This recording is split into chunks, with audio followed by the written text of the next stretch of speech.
Oke, sudahlah. Baik. Assalamualaikum warahmatullahi wabarakatuh.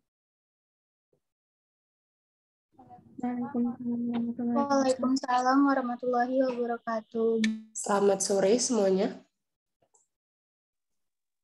Selamat sore, Bu. Selamat sore, Bu. Sore, Ibu. Oke, baik. Apa kabarnya hari ini?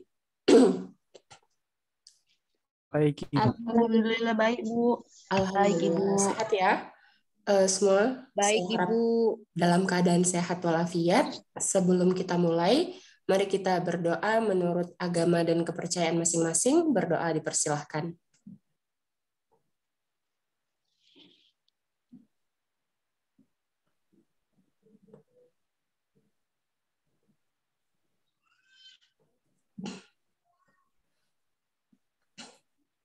Berdoa selesai.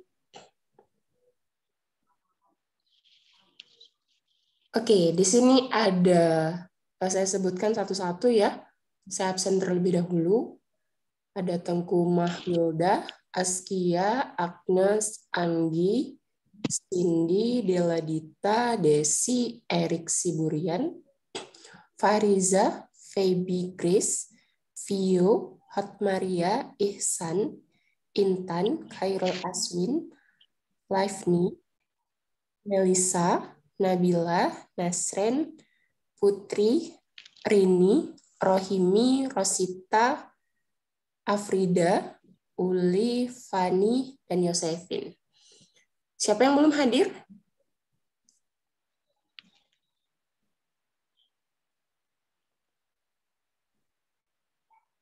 Coba cek teman-temannya siapa yang belum hadir pada hari ini.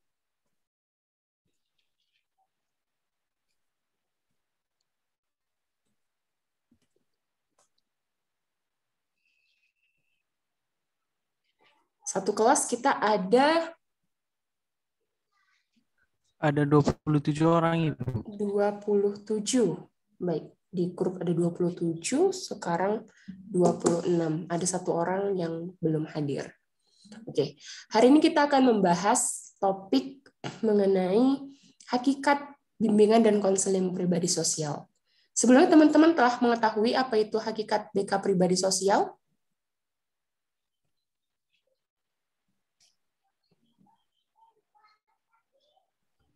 Sudah?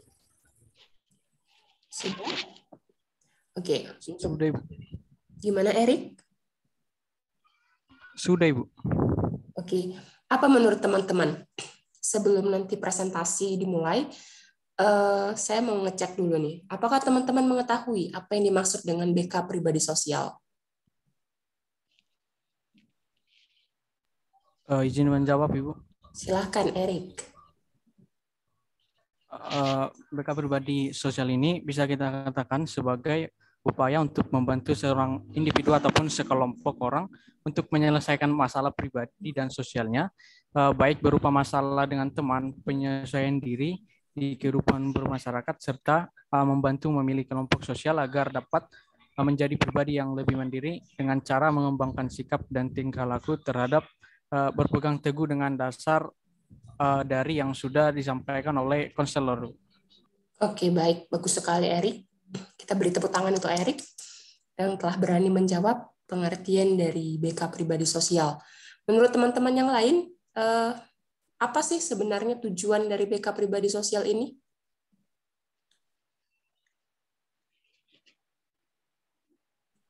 Sudah ada? Sudah membaca materi kita hari ini?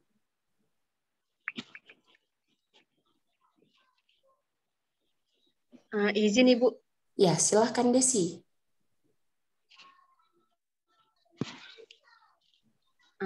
Perkenalkan, nama saya Desi. Ini saya nomor absen 07. Jadi, menurut saya tujuan dari bimbingan dan konseling pribadi sosial ini ialah peserta didik atau kepada individu agar si peserta didik ini atau si individu ini mampu mengembangkan kemampuan atau potensi yang ada di dirinya, sehingga si peserta didik ini mampu menjalankan interaksi sosial yang baik dengan individu yang lain. Oke, baik. Terima kasih, Desi. Ada yang lain mau menambahkan? Izin, Bu. Iya, baik. Silahkan, Feby. Menurut saya tujuannya adalah agar si konseli atau murid atau siswa itu bisa menerima dirinya sendiri secara objektif dan konstruktif. Si individu tersebut atau peserta didik mampu menerima dan memahami dirinya sendiri serta lingkungan sekitarnya, sehingga peserta didik atau konseli tersebut dapat menyelesaikan permasalahan pribadi atau permasalahan sosial yang ia hadapi, Bu. Baik, terima kasih, Feby. Baik, teman-teman, nanti akan ada presentasi yang akan disampaikan. Jadi silakan teman-teman stay fokus, konsentrasi, stay relax, sambil mendengarkan dan memperhatikan serta menyimak apa-apa yang akan disampaikan. Baik.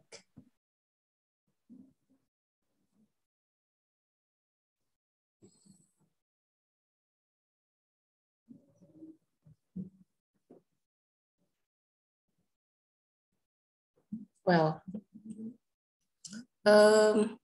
jadi menurut teman-teman, bimbingan dan konseling pribadi sosial itu apa? Setelah kita mengetahui bahwa bimbingan dan konseling pribadi sosial ini merupakan suatu upaya untuk membantu seseorang dalam menyelesaikan masalah pribadi dan sosialnya, sehingga orang tersebut lebih mandiri. Orang tersebut dapat mengarahkan dirinya lebih baik. Muncul pertanyaan, memangnya pribadi selalu berkaitan dengan sosial? Kenapa tidak dipisahkan saja bimbingan dan konseling pribadi, kemudian bimbingan dan konseling sosial? Nah, dalam kurikulum di Unimed, untuk mata kuliah bimbingan dan konseling pribadi, itu disandingkan dengan sosial, sehingga mata kuliahnya menjadi praktikum bimbingan dan konseling pribadi sosial. Karena konsepnya, individu itu tidak bisa terpisahkan dengan lingkungan sosialnya, tempat ia berada. Sehingga dalam pemberian layanannya pun, bimbingan pribadi itu sangat erat dengan sosial, sehingga secara garis besar itu dapat diberikan secara bersamaan. Walaupun nanti terdapat beberapa topik-topik yang dia terpisah antara pribadi dan sosialnya. Nanti kita akan memisahkannya. Ini tadi kelompok mengatakan bahwa memiliki komitmen yang kuat. Menurut teman-teman, memiliki komitmen yang kuat terhadap keimanan dan ketakwaan terhadap Tuhan Yang Maha Esa itu masuk pribadi atau sosial? Pribadi, Bu. Ya, benar, pribadi. Kemudian memiliki sifat toleransi antar umat beragama. Sosial. Ya, sosial. Tapi toleransi itu bagaimana kita bisa memahami agama kita dulu kan, kemudian kita bisa bertoleransi terhadap agama yang lain. Jadi makanya dia tidak bisa dipisahkan sebenarnya antara pribadi dan sosial ini. Kemudian memiliki pemahaman tentang irama kehidupan.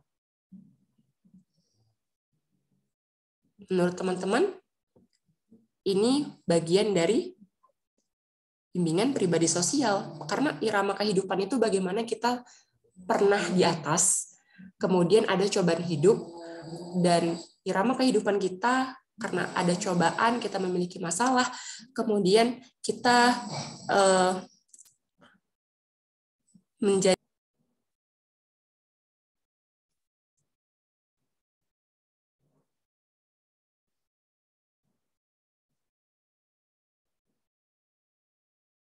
baik fungsi dari bimbingan dan konseling pribadi sosial di sini, bagaimana peserta didik mampu berubah menuju pertumbuhan. Karena pribadi di sini erat kaitannya dengan jasmani tubuh, kemudian peserta didik kita juga masa SD, SMP, SMA itu masih dalam tahap pertumbuhan, kemudian batas akhirnya adalah remaja di usia 17 tahun, maka sebelum itu kita mempersiapkan diri peserta didik bagaimana dia mampu mengejar pertumbuhan dan perkembangan yang optimal.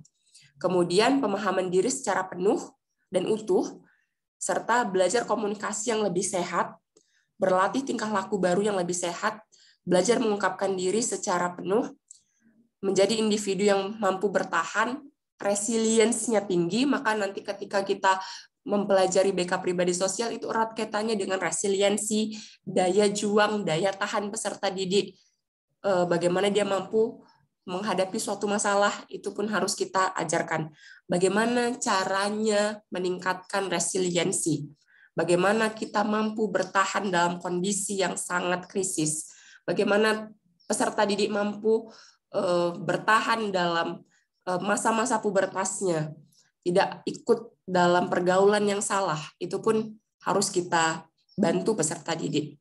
Kemudian bagaimana dia mampu menghilangkan jejak-jejak yang disfungsional, yang tidak bermanfaat. Sehingga dapat kita simpulkan bahwa manfaat dan pentingnya bimbingan dan konseling pribadi sosial itu adalah diharapkan guru BK mampu memfasilitasi perkembangan konseli dalam aspek pribadi dan sosial. Bidang di dalam BK ada berapa?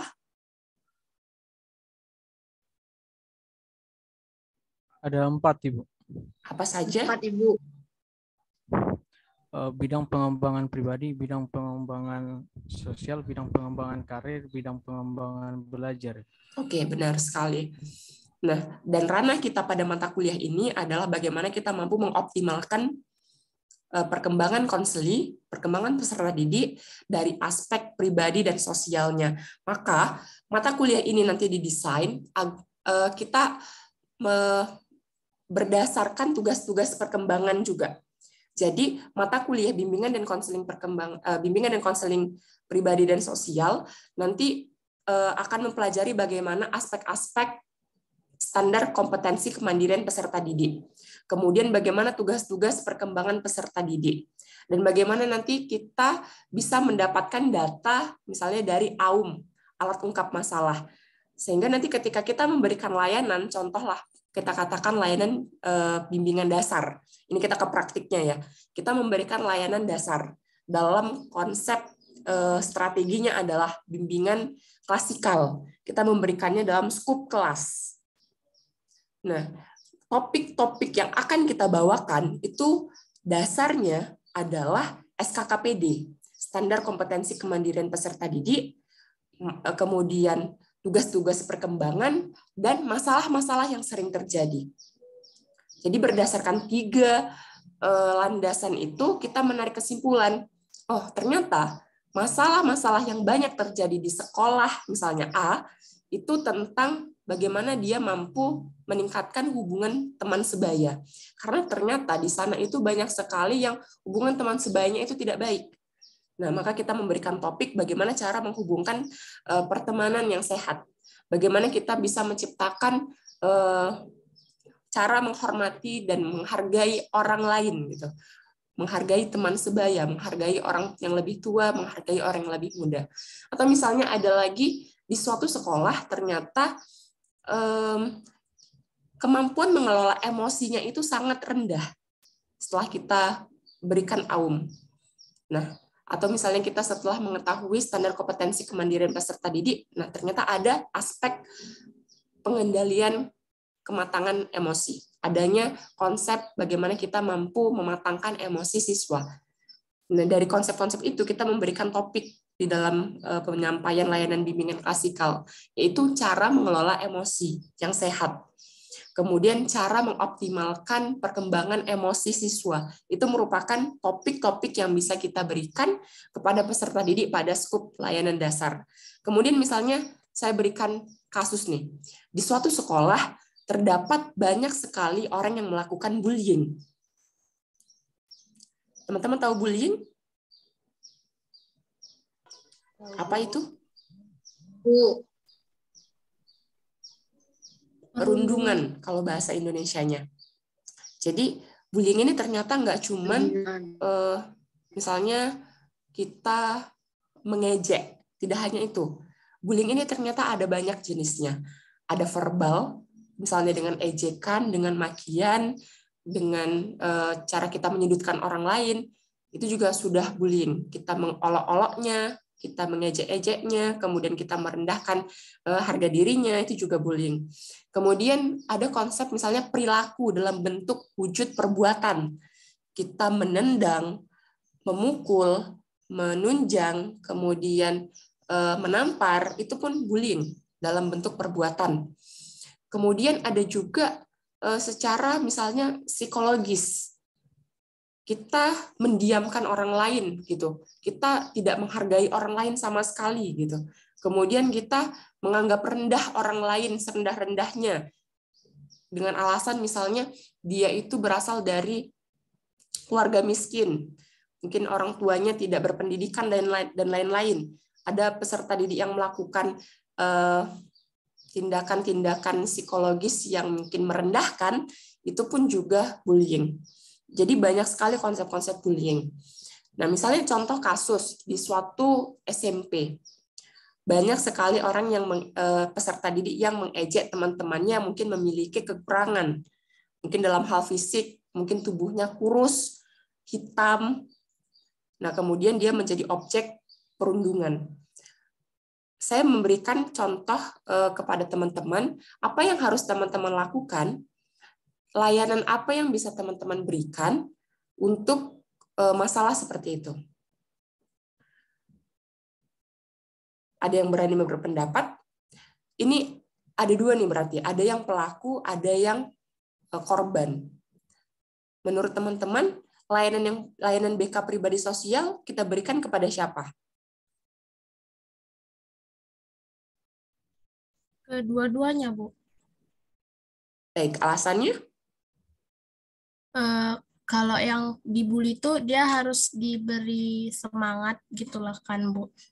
Terus yang ngebully harus diberi pengarahan supaya nggak ngelakuin itu lagi, Bu. Oke, baik. Terima kasih Tengku Mahwilda, bagus sekali jawabannya. Jadi yang pertama memang kita harus telaah dulu, kita lakukan studi anamnesa. Kita gali informasi lebih lanjut, wawancara sebelum melakukan konseling. Jadi wawancara untuk mendapatkan informasi. Benarkah dia melakukan perundungan gitu? Kemudian sudah berapa lama? Kemudian bagaimana sebenarnya kronologisnya? Kita cari dulu informasi selengkapnya. Kalau kita sudah tahu, oh ternyata memang dia adalah pelaku perundungan dan dia sudah sering sekali melakukan itu kepada semua murid, misalnya. Kita sudah dapat data itu, maka si pelaku kita berikan layanan bimbingan konseling dengan cara melakukan konseling individual dengan teknik behaviorisme. Jadi kita melakukan layanan konseling individu, kemudian teknik behaviorisme kita ubah bagaimana cara dia berperilaku agar dia tidak melakukan perundungan lagi kepada teman-temannya. Step-stepnya nanti ada banyak. Jadi teman-teman akan pelajari di pertemuan selanjutnya. Ada antecedent namanya. Antecedent itu adalah apa faktor penyebab yang mendasari ia melakukan perilaku perundungan itu.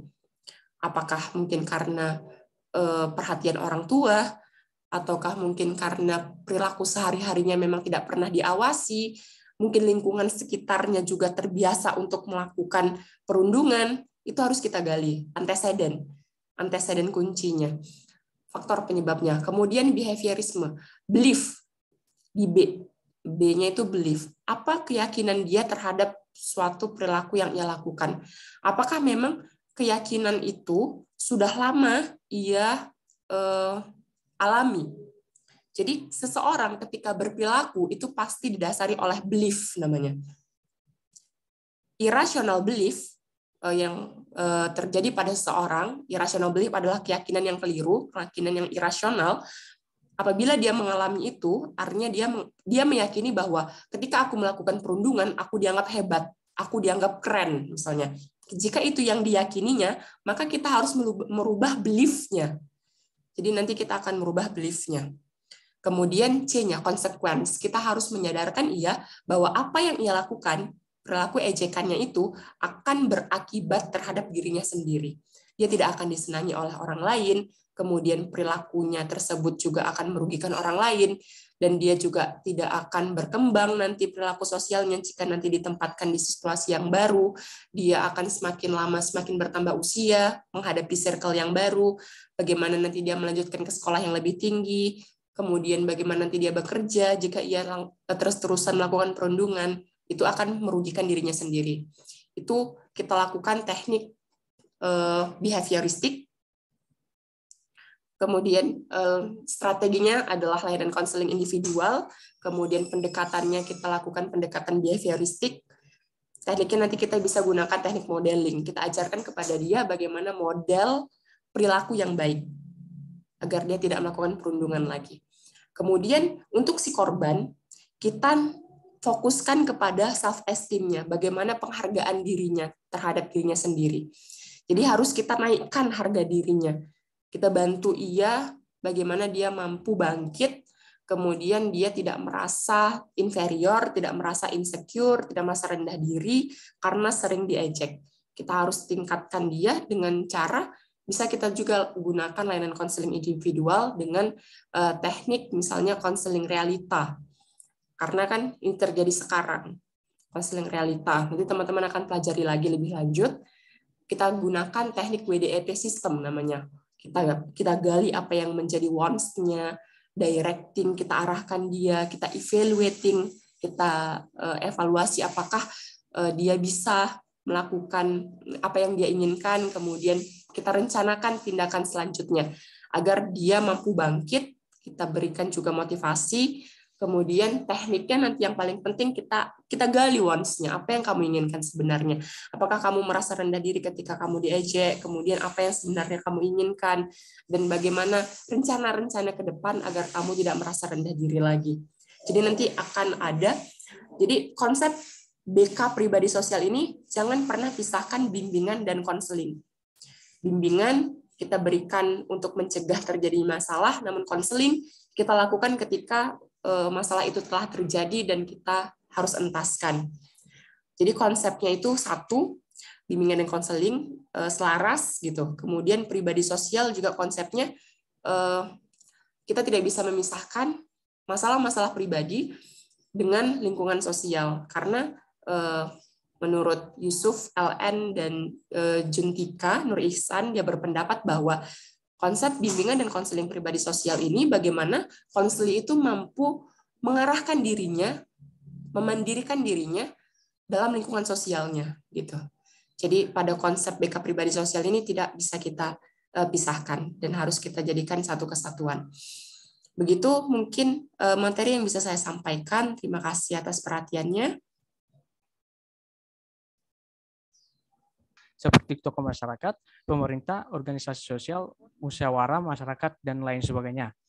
Nah, masalah sosial ini juga dapat dikelompokkan menjadi 4 jenis faktor. Mungkin yang pertama itu ada faktor ekonomi, yang dimana ada masalah-masalah tersendiri yang seperti kemiskinan, pengangguran, dan sebagainya. Yang kedua itu ada faktor budaya, yang dimana masalah yang terjadi pada hal ini ada perceraian, kenakalan remaja, dan sebagainya.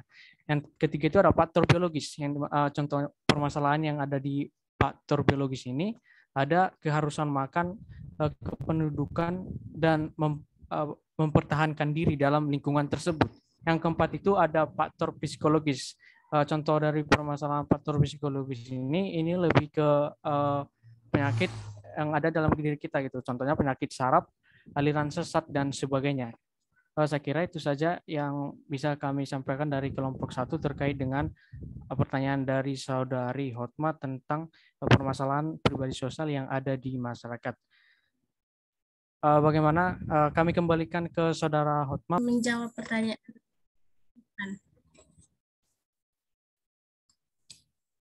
Jadi Ihsan tadi kan nanya mengapa permasalahan pribadi sulit dibedakan dengan masalah sosial.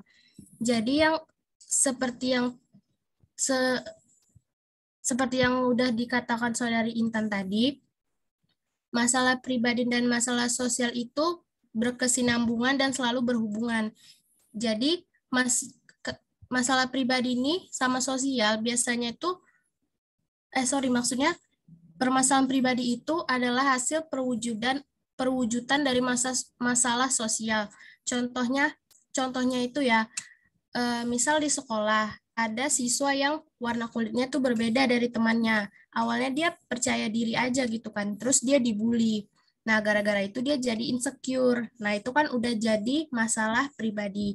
Itu mengapa masalah pribadi ini sama masalah sosial itu sulit dibedakan. Saya kira itu saja jawaban dari saya. Terima kasih. Baik, terima kasih kepada Saudari Mahwilda Oktaviani. Seperti yang disampaikan oleh Saudari Oktaviani, kesimpulannya memang masalah sosial dan pribadi ini tidak dapat dipisahkan karena di dalam kehidupan manusia masalah sosial itu terjadi karena adanya masalah ataupun kebudayaan dari manusia itu sendiri ataupun perwujudan dari kebudayaan manusia itu sendiri dan hasilnya dari hubungan antara individu dengan individu yang lain. Saya kira itu saja yang bisa kami jawab terkait dengan pertanyaan dari Saudara Ihsan. Saya harap Saudara Ihsan bisa memahami apa yang kami sampaikan. Kami kembalikan ke Saudara Ihsan.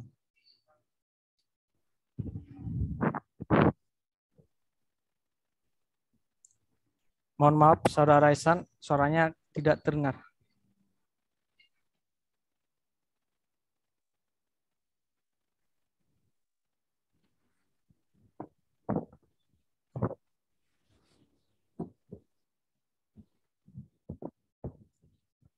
Izin, mungkin ada masalah terkait dengan Zoom dari Saudara Ihsan. Boleh dicek di ruang Zoom kita. Iya, saya sudah memahaminya. Terima kasih kepada kelompok penyaji telah menjawab pertanyaan saya. Baik, terima kasih kepada Saudara Ihsan Ramadan. Untuk pertanyaan selanjutnya, pertanyaan dari Anggi Simarmata. Izin saya ingin coba menjawab, dan jika teman-teman kelompok lain jika teman dalam satu kelompok ingin menambahkan, saya persilakan nanti. Jadi seperti pertanyaan dari Saudari Anggi yang dimana mengatakan bahwasanya Saudari Anggi bertanya tentang bagaimana caranya atau layanan seperti apa yang diberikan kepada orang yang pemalu gitu, terkait dengan materi kita yang sudah kami sampaikan terkait dengan pribadi sosial ataupun di lingkungan sosialnya untuk berinteraksi dengan masyarakat gitu. Nah, jadi ketika kita bicara tentang layanan yang ingin disampaikan, kita bisa memakai layanan individual dan layanan kelompok. Di mana layanan individual ini, layanan konseling kelompok, konseling individual ini adalah proses belajar melalui hubungan khusus secara pribadi antara si konselor dengan konseli secara pribadi yang biasanya dilakukan dengan cara wawancara. Nah, melalui proses ini diharapkan siswa akan lebih terbuka atas permasalahan yang menimpa dirinya sehingga tidak ada kesenjangan antara konselor dan konseli serta dapat mempermudah konselor untuk memahami permasalahan dan memberi solusinya. Nah, selanjutnya setelah dilakukan metode wawancara tersebut, maka konselor dapat melanjutkan dengan strategi layanan bimbingan kelompok gitu, yang dimana bertujuan untuk mengembangkan kemampuan bersosialisasi siswa tersebut, khususnya kemampuan berkomunikasi si konselor tersebut. Nah, bimbingan kelompok di sini dimaksud untuk mencegah berkembangnya masalah ataupun kesulitan pada diri konselor tersebut, khususnya tadi yang sudah disampaikan oleh Saudari Anggi, rasa pemalu gitu atau introvert. Nah, secara lebih khusus, layanan bimbingan kelompok ini bisa bertujuan untuk mendorong pengembangan perasaan, pikiran, persepsi, wawasan, dan sikap yang menunjang perwujudan tingkah laku yang lebih efektif, yakni peningkatan kemampuan berkomunikasi baik, verbal maupun non-verbal pada siswa tersebut. Saya kira itu saja yang bisa saya sampaikan terkait dengan jawaban dari Saudari Anggi. Mungkin teman satu kelompok ada yang ingin menambahi, saya persilakan. Baik, menarik sekali diskusinya dari pertanyaannya teman kita tadi. Bagaimana sebenarnya pribadi dan sosial apakah bisa dipisahkan? Saya pikir dalam konsep bimbingan dan konseling pribadi sosial memang tidak bisa kita pisahkan karena bagian sosial itu merupakan bagian dari diri pribadi. Jadi kumpulan dari satu orang itu pasti adalah sosial. Sehingga memang kita sangat erat kaitannya dengan berhubungan dengan orang lain. Maka dalam menyampaikan layanan pun pasti kita dalam menyelesaikan masalah pribadi, kita pasti akan menanyakan apa yang menjadi penyebabnya, dan pasti itu tidak akan lari dari lingkungan sosialnya. Terima kasih Mah Wilda juga telah menyampaikan pendapatnya. Ihsan tadi ya yang bertanya. Terima kasih Erik telah menambahkan jawaban. Kemudian ada pertanyaan juga tadi bagaimana konsep individual, layanan konseling individual dan kelompok. Konseling individual digunakan ketika memang masalah yang terjadi itu pada satu orang peserta didik, pada satu orang konseli. Sedangkan konsep konseling kelompok itu ketika masalah yang terjadi dalam suatu kelas itu hampir sama masalahnya. Jadi kita gabungkan masalah-masalah yang hampir sama tadi menjadi satu kelompok, kita gunakan dinamika kelompok untuk penyelesaian masalah tersebut. Gitu. Baik, selanjutnya pertanyaan ketiga tadi dari siapa? Dari Saudari Anggi Simarmata, Ibu. Oke. Mungkin bisa dijawab oleh siapa tadi anggota kelompoknya? Mahwilda, Erik, dan Intan ya. Siapa yang ingin menjawab? Izin Ibu, sebelumnya saya sudah menjawab tadi Bu, dan mungkin untuk teman kelompok kami ada yang ingin menambahi.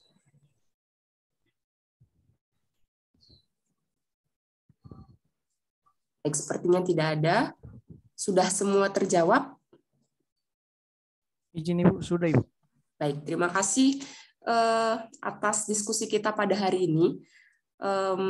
Materi ini mudah-mudahan bisa menjadi landasan untuk kedepannya, bahwa memang tujuan utama dari bimbingan dan konseling pribadi sosial ini adalah memandirikan peserta didik. Tujuan secara umum BK itu memang memandirikan peserta didik. Jadi karena konsep kita pribadi sosial, kita memandirikan peserta didik dalam bidang pribadi dan sosial.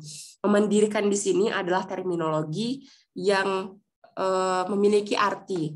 Artinya ketika seseorang mandiri, pasti dia sudah mampu mengelola kehidupannya secara pribadi gitu. Dia sudah mampu melakukan kehidupan yang efektif dalam kesehari-hariannya. Sehingga ketika dia memiliki masalah, dia mampu untuk mengentaskan masalahnya. Jadi peran BK di sini apa? Peran guru BK apa? Peran guru BK adalah sebagai fasilitator. Ingat teman-teman, kita bukan menyelesaikan masalah peserta didik. Tugas kita hanyalah sebagai fasilitator untuk membantu ia memikirkan apa yang menjadi jalan keluarnya. Jadi kita tidak ikut campur dalam masalahnya, tidak larut dalam masalahnya dan memberikan nasihat. Bukan. Tugas bimbingan dan konseling adalah mendirikan peserta didik agar dia mampu berpikir secara jernih. Karena sebenarnya orang yang memiliki masalah itu dia tahu jalan keluarnya. Tapi banyak sekali nih kabut-kabut di dalam pikirannya.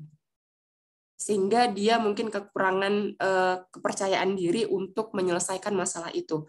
Coba teman-teman sekarang berpikir. Teman-teman pasti punya masalah. Punya nggak? Punya ya. Teman-teman tahu nggak jalan keluarnya? Sebenarnya dari masalah itu. Kita punya masalah nih. I'm not sure, Bu. Sebenarnya saya nggak yakin, Bu, saya tahu atau enggak. Tapi kebanyakan riset ya, penelitian mengatakan bahwa sebagian besar orang sebenarnya tahu jalan keluar dari masalah yang sedang ia hadapi. Hanya saja dia butuh didengarkan. Dia butuh diberikan penerangan untuk menjalankan step-step, menjalankan langkah demi langkah penyelesaian masalahnya. Jadi sebenarnya seseorang itu tahu apa yang menjadi masalahnya, sebenarnya dia juga tahu bagaimana jalan keluarnya. Karena kan hidupnya gitu. Jadi tugas konselor di sini adalah membantu ia mencari jalan, memfasilitasi Dengan cara apa? Dengan cara mengajukan pertanyaan-pertanyaan terbuka, dengan cara mengarahkannya, sehingga dia tercerahkan pikirannya, dia mampu berpikir secara jernih, dan dia mampu mengambil keputusan dalam memecahkan masalahnya. Jadi tugas kita sebagai fasilitator. Ingat ya, tugas kita bukan sebagai orang yang menasehati, bukan mencari jalan keluar, tapi tugas kita sebagai fasilitator.